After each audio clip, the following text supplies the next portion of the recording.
Teman-teman semuanya, sekarang aku mau mulai uji datanya di sini. Aku pakai data dari Sulawesi, Maluku, dan Papua. Nah, di sini udah ada datanya dari tahun 2019 sampai tahun 2023.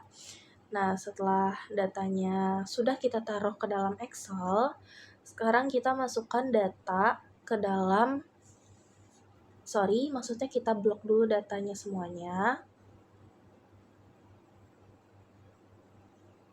Oke. Kalau udah di blok, kita kopas, kita copy.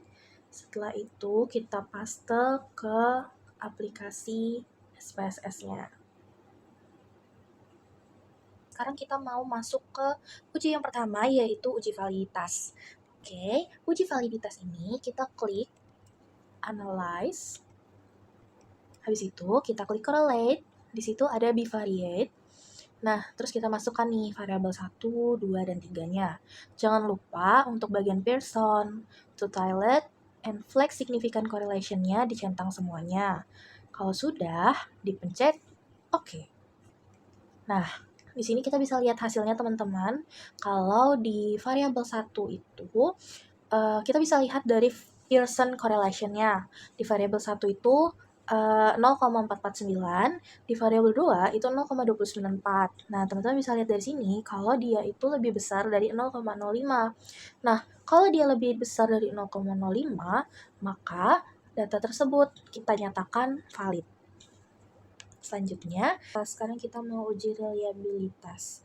Itu caranya adalah kita pencet Analyze. Habis itu kita pencet Scale. Nah, di scale itu ada reliability analysis. Di items, teman-teman taruh variabel 1, 2, dan 3. Lalu teman-teman klik OK. Nah, sudah muncul, teman-teman scroll di reliability statistik. Nah, di situ Cronbach's alpha-nya adalah 0,639. Nah, 0,39 ini kalau kita lihat lebih besar dari 0,2306, yang berarti data tersebut konsisten. Oke, sekarang kita akan lanjut ke uji normalitas, yang dimana uji normalitas ini kita akan mengetahui bahwa data tersebut normal atau tidak. Nah, di sini pertama-tama kita klik Analyze lagi. Setelah itu teman-teman cari regression. Nah, di regression itu ada linear. Nah, di independent, teman-teman taruh variabel 1 dan variabel 2, sedangkan di dependent, teman-teman taruh di variabel 3. Teman-teman pencet save. Di unstandardized, teman-teman klik centang. Setelah itu, teman-teman klik continue. Nah, terus teman-teman klik OK. Di sini teman-teman bisa lihat. Oke, sudah terlihat. Teman-teman lanjut klik Analyze di sini. Habis itu teman-teman pencet non-parametric test. Di situ ada legacy dialogs, one sample KS.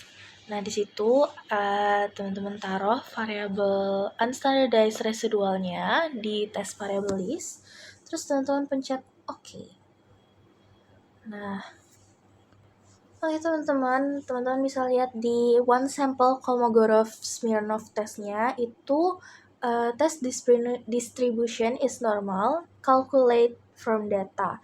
Nah, jadi distribusi 1, 2, 3. Oke teman-teman, nah di sini teman-teman bisa lihat di one sample Kolmogorov-Smirnov test, teman-teman bisa lihat bahwa data tersebut normal atau lebih besar dari 0,05, yang berarti data-data tersebut terdistribusi dengan normal. Teman-teman, tadi kan kita udah uji data validitas, reliabilitas, dan normalitas. Sekarang kita mau uji data heterokedastisitas. Nah, kayak tadi teman-teman klik analyze. Setelah itu teman-teman klik regression linear. Setelah itu tadi kan sudah masuk nih variabel 3, variabel 1 dan 2-nya itu masih sama kayak yang tadi. Teman-teman selanjutnya adalah teman-teman klik save. Lalu teman-teman klik OK. Nah, di sini teman-teman bisa lihat muncul variabel baru yaitu res_1. Nah, habis itu teman-teman klik transform. Nah, di situ ada compute variable.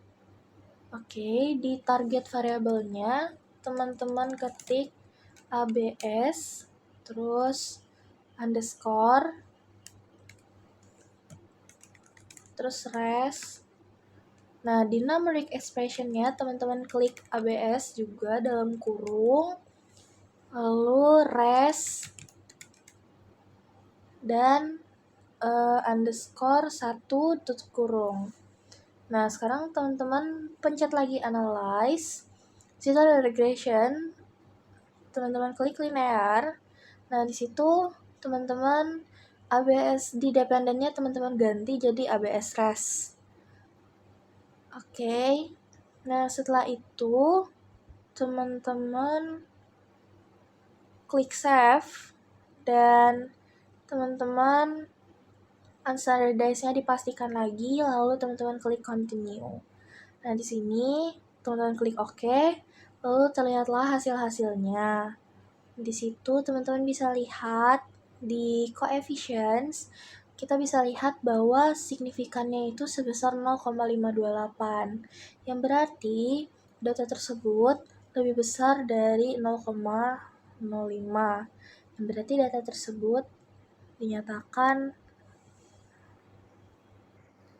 Oke, kita bisa lihat kan datanya itu sebesar 0,528, yang berarti dia tuh lebih besar dari 0,05. Nah, itu tuh artinya dia tidak terjadi atau tidak ada gejala heterokedastisitas.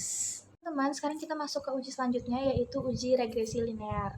Nah, teman-teman buka analyze. Setelah itu, teman-teman buka regression dan teman-teman pencet linear.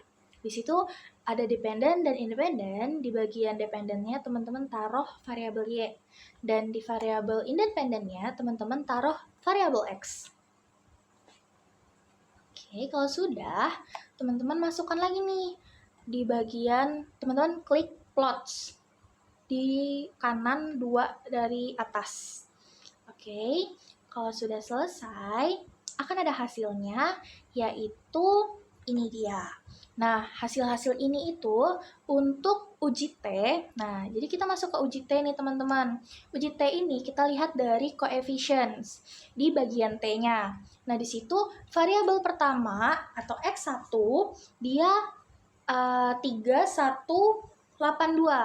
3182 itu adalah T hitung. Kita bilangnya T hitung ya teman-teman. Nah, untuk variabel kedua, T hitungnya adalah minus 1,888. Nah, untuk uji T, kita harus tahu berapa T tabelnya. Nah, untuk cari T tabel, kami sudah mendapatkan T tabelnya itu senilai 2,0345. Nah, setelah teman-teman dapat itu, nanti teman-teman bandingkan. Apabila T hitung lebih besar dari T tabel, maka ia akan signifikan.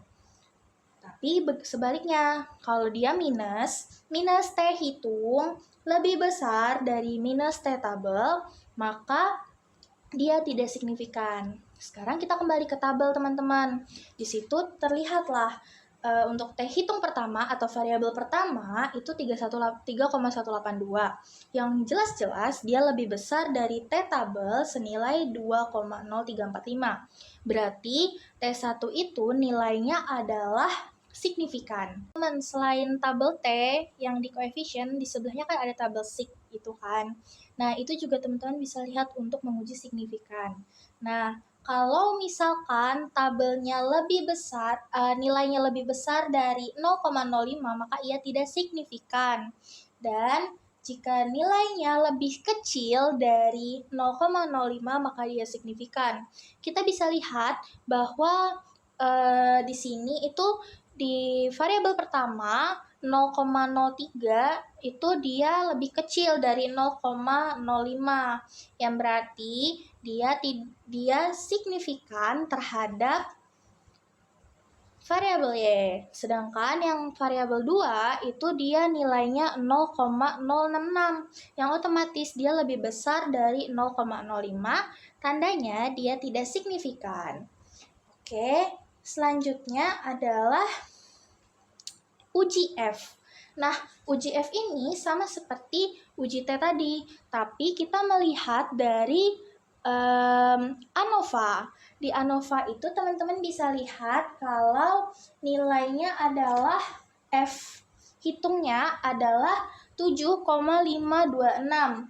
Nah, saya memperhitungkan untuk F tabelnya sebesar 3,2849. Dari sini kita bisa lihat bahwa F hitungnya lebih besar daripada F tabel, yang berarti ia berpengaruh secara signifikan. Teman-teman bisa lihat juga dari sebelahnya, yaitu tabel SIG, itu nilainya adalah 0,02.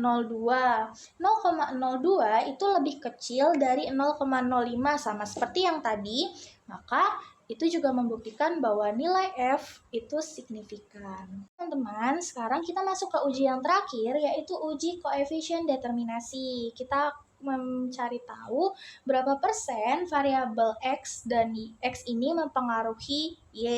Ternyata kalau kita lihat di tabel model itu yang di bagian R², ternyata dia berpengaruh sebesar 0,264. Nah, itu tinggal kita kalikan 100%, jadinya 26,40. Ternyata kita bisa lihat bahwa variabel X dan variabel X1 dan X2 ini berpengaruh sebesar 26,40%, dan sisanya sebesar 73,60% itu dipengaruhi oleh variabel